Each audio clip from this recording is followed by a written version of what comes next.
My name is Jonathan Clark, and I am a student in the Special Education Mastery Program at GCU. I will be talking about 3 questions from the Dispositions Self-Assessment Survey. The first question reads, what is the special education teacher's role in supporting learning, improving, planning, and practice, upholding professional expectations and ethics, and collaboratively advancing the profession? Special education teacher's role is to be at the forefront, if not the leaders, in all the ways mentioned. As a special education teacher, I can support learning by improving as a teacher. The ways to improve as a teacher would be through workshops, professional development, reflection, collaboration, and working on my craft, which is at the most basic level. I think practicing my craft and working on it will also see improvement through hard work. Practice makes perfect, as they say, and small repeated acts multiplied can make an impact, and that's the goal of any educator, especially a special education teacher.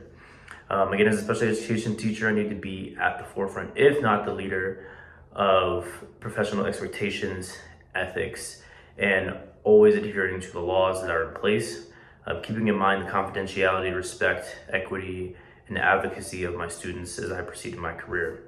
Lastly, I know that collaboration with others will only see me become a learner of new things, and being a learner is important because you are never the master of everything that is out there, especially as a teacher. You just want to grow every day and take all the information, especially from those who have been in teaching and education for long periods of time. All that wealth of information is sitting there in front of you, and I think I would be remiss to not take advantage of that. All right, number 2, what dispositions that you currently possess will help you become a successful teacher? What dispositions do you need to work on before you enter the classroom as a first-year teacher? For me, I feel that I possess a good amount of the dispositions, but the big 3 for me would be dedication and compassion and honesty. Dedication, simply put, is just want and will and ambition and drive and work ethic to be the best that I can be. That extends in my personal life to my work life. I want to be the best teacher because there are students that are relying on me, especially in special education. There is a big reliance on their teacher, and if I am not up to snuff, not up to par, that's just not okay with me. So whatever way that I can be the best, I'm going to take that avenue, and I'm dedicated to being a great teacher.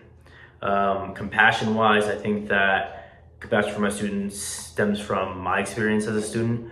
I didn't have the best elementary experience. My teachers did not care. I went to an inner city school and it was not the best. So for me, when I got into education, I always thought I just want to be the teacher that I never got to have. And leading with compassion and empathy first, to me, will always get the best work in academics out of students. And I think that if I create an atmosphere and environment where students feel safe and want to come to school, then it's going to be the best results from the students. Lastly, honesty. Being honest with the students is super important. I don't want to lie. I don't want to beat around the bush with them. I want to be upfront with them. I feel that also builds and strengthens the relationship, because being straight to the point with students earns respect and understanding from them. Honesty creates an environment of trust and safe sharing and real open communication. And I want to communicate with my students as best as I can. I think the dispositions that I need to work on are curiosity and high expectations. I want to be more creative and flexible and bring out that curiosity in my students by bringing academics to them in a variety of ways. And then high expectations, I do find myself sometimes like lessening those high expectations depending on the situation. So I just need to be better at that. And remembering that, again, the goal is to be the best teacher possible. All right, number 3, what effect could personal biases have on expectations that teachers have for their students? How can these biases affect the relationship with students and their families? First off, personal biases should be checked at the door. They can lead to preconceived notions and negative feelings towards students.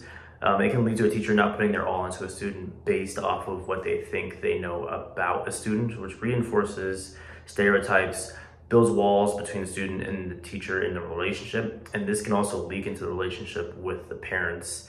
as they will put the parents in the same box as the student. As a teacher, being on the same page with parents is important because it creates success in the school environment and the home environment. So personal biases just have no place in the classroom.